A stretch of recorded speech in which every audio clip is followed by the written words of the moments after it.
intersectionalist. I'm also hey-racial, which means that my racial identity tends to fluctuate with the pollen count.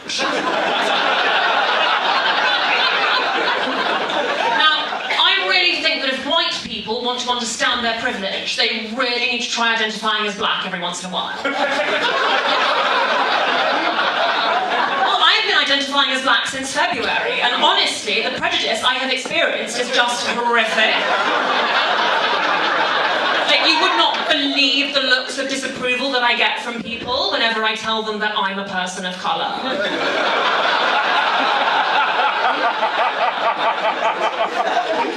Now, I've been led to believe that this is some sort of comedy night, so you're probably expecting me to stand up here telling loads of hate jokes. So that's the kind of thing that goes on here, isn't it? Well, let me be the first one to tell you that when men say women aren't funny, I take that as a compliment, because humour is a patriarchal construct.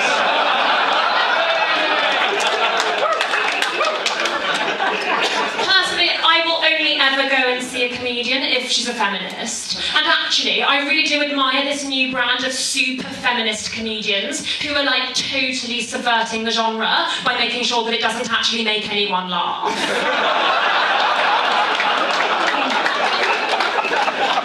Now, I'm explaining all of this to you because I am aware that there will be some people in this room who have failed to do even basic research before they bought their tickets. Like, statistically, some of you in this room will be that retarded.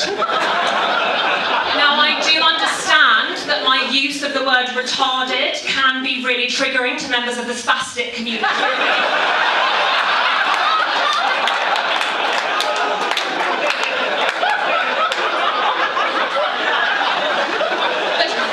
Reclaiming the word, okay? Because to be retarded simply means to go backwards, and that's what I think we need to do. To go backwards. To a time before our culture became infected with things like democracy, you know, free speech, facts. Because people often say to me, Titania, like, fuck Boris Johnson, you should be Prime Minister. And I'm like, yeah. Like, why the fuck not? I mean, I think we've all become pretty politically disillusioned at the moment. So, like, I, for instance, have always voted Labour. And I know people say that Labour's got a massive problem with anti-Semitism at the moment, but I'm just like, chill out, guys. Do you know what I mean? Like, don't get me wrong. I think Jews are great. I do. I think Jews are great. I think they're really smart and cunning.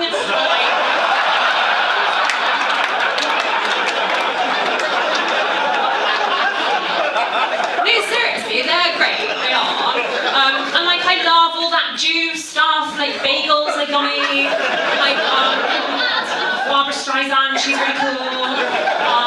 Oh, I've even read that Anne Frank novel. Yeah.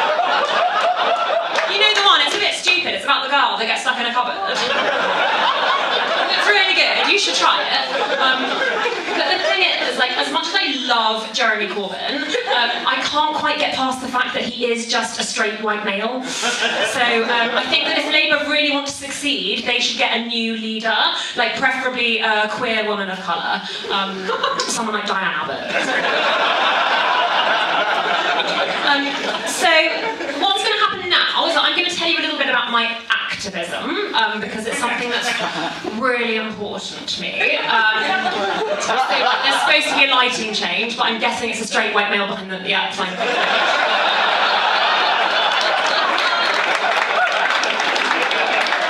I saw that little ratty one come up here to try and fix the tech.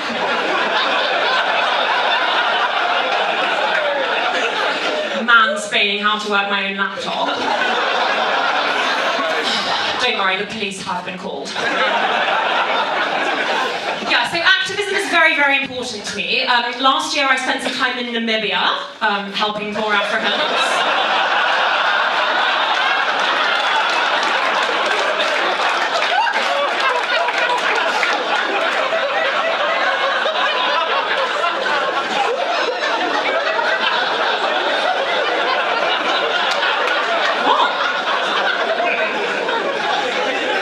They were hungry. originally went over there to teach them all about the importance of intersectional feminism. Because honestly, they absolutely live for that stuff over there. They were so super interested in it. Oh God, I don't know how that's got in there, actually.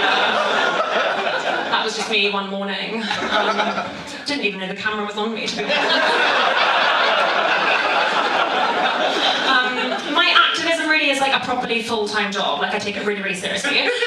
So like last week, for instance, I organised my own slut walk to raise awareness about Islamophobia.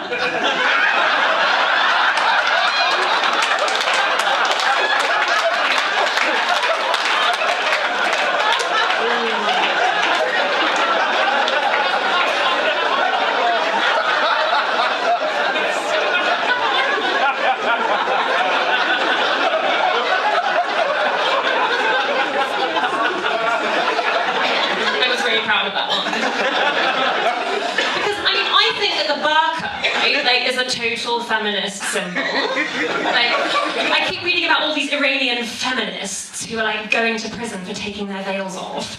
And I'm just like, God, these women are so Islamophobic. And